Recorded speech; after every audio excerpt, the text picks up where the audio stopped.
ये दाग दाग उजाला, ये शब गजीदा सहर, वो इंतजार था जिसका ये वो सहर तो नहीं, ये वो सहर तो नहीं जिसकी आरजू लेके चले थे यार के मिल जाएगी कहीं न कहीं। फलक के दश्त में तारों की आखिरी मंजिल, कहीं तो होगा शबे सुस्त मौज का साहिल, कहीं तो जाके रुकेगा सफीना ए गमे दिल।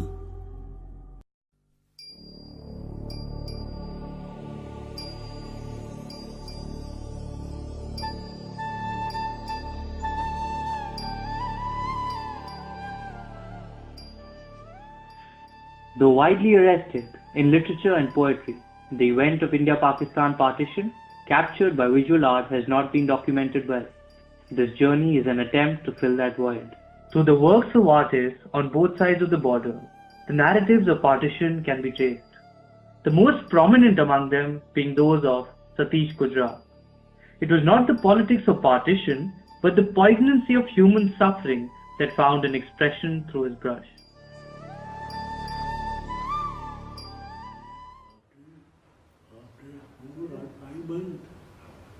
And it finished, and I came back to my mother who was living in Jalandhar at the time. I sat down to paint. I had not thought I was painting a partition. I thought just is what I have observed that I painted. Long after, when I had my first exhibition in New Delhi, and a discussion began whether these were resulted from the fact of Pakistan, or I was telling my own suffering, and I have found a subject to symbolize it. Painting depicted an observation in a refugee camp, where I saw a group of refugees sitting, being starved, when they had even a handful of food, they opened it to a dog, which was also as Machangiri. That is what I saw and I painted.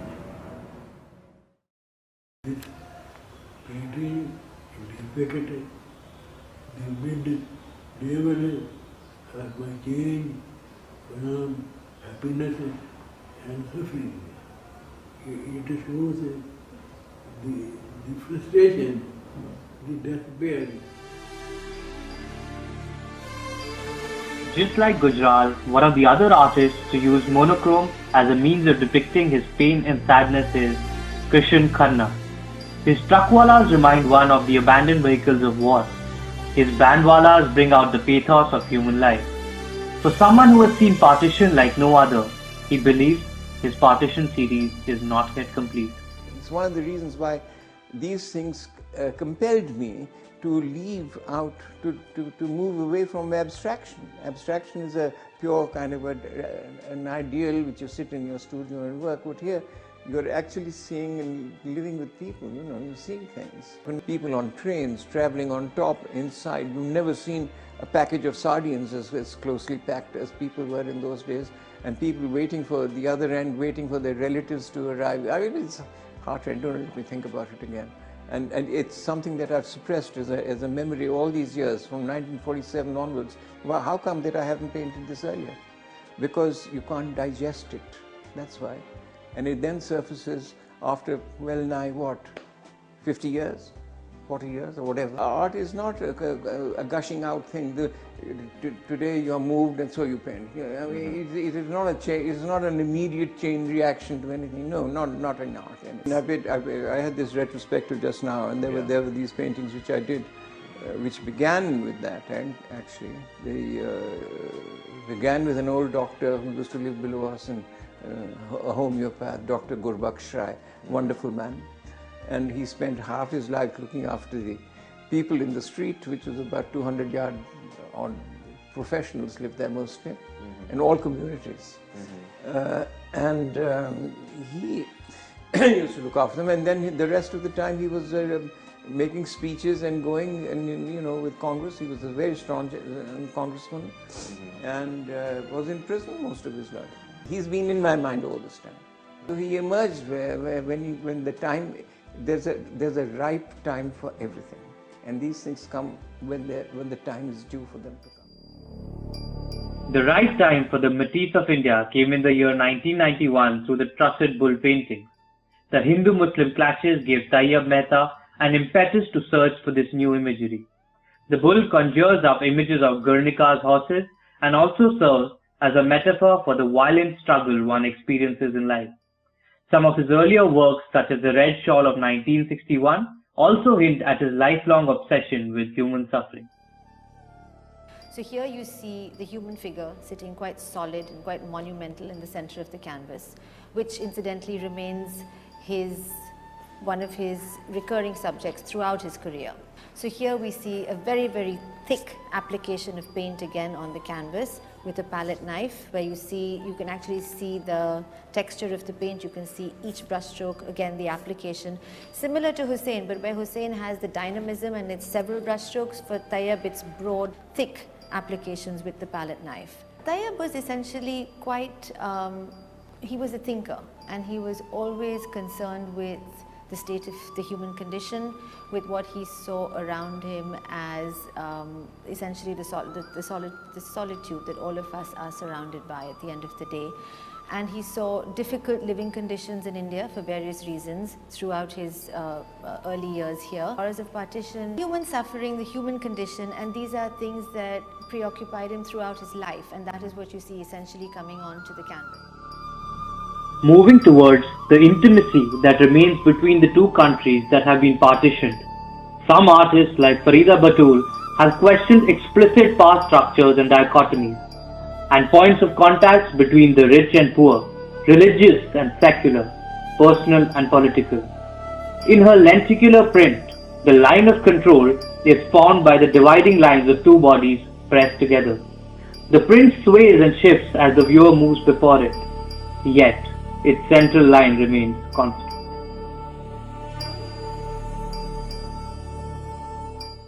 The title is basically comments on the politics between India and Pakistan, and how people of the two countries have been, led by the ideologies told by the governments, and the wars and the conflict. So for me, using a kind of a metaphor which is of human form, body, in a very intimate position, that reflects itself the bond which exists between two people who are in a relationship. So that thing of losing oneself and identity actually never happens in the real world, in the real relationships, because the personhood remains the same. Identity is there, egos of two people in a relationship are always there. Even though they merge in an intimate relationship, the line which separates the two bodies, which means they're two entities, two individuals, it remains there. Similarly, the line between which was marked, now you can't undo it, it's there. But it also reflects on, a certain kind of currents which travels, which are common, the currents which goes from one to the other. So it is that kind of tension which I wanted to address, that it is one, but there are two. Maybe it's a soul, maybe it's a desire to be intimate, desire to understand each other. And then there are stories of the house, my Nana's house. So, once we were visiting Het Suleiman Ki, and from the check post over there, you climb to the check post, the minaret, you can actually see the check post on the Indian side is actually in my Nana's house, which is just, I mean, it just looks like a police BSF's check post. So that kind of, things that a human abode is now a check post. It's something you have to live by. You just accept. You just have to see, live through that. You can't change anything, and you can't make other people realize that these things are memories. These things are important to common people, because common people ultimately want to live without conflict. This mission to attain a conflict-free society has been taken up by one of the leading Pakistani artists, Salima Hashmi. She uses painting and sculpture as an instrument to spread peace and feels that people-to-people connect should be given a fillip so that all bitterness and apprehensions disappear. Everything that I remember, recall, is obviously the kind of lens through which a little child looks at events going on. The actual day of independence, we were in Srinagar. There my father was in Lahore. I recall the journey back. I know that there were events which were too terrible to describe. My mother put me in the front of a demonstration which was for peace when we got to Mali, where there had been a lot of carnage and the Sikh community had been massacred. And I was on a donkey, and there were all these women behind me. My mother had organized this demonstration for peace, and I was carrying a white flag. So I suppose that kind of, that sort of became more or less something that I would never go back on. That I started working for peace when I was 4.5 years old, and it's been the same ever since. I did a series of works which were about this, and basically they were about the mushroom cloud.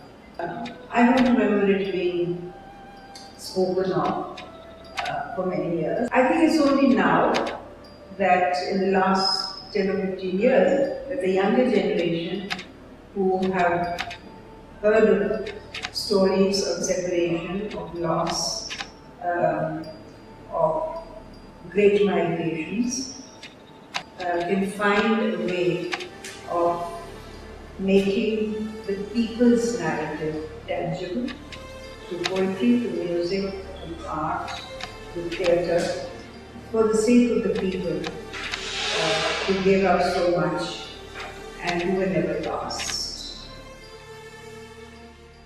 गिरानी शब में अभी कमी नहीं आई, निजात दीदा दिल की घड़ी नहीं आई, चले चलो कि वो मंजिल अभी नहीं आई।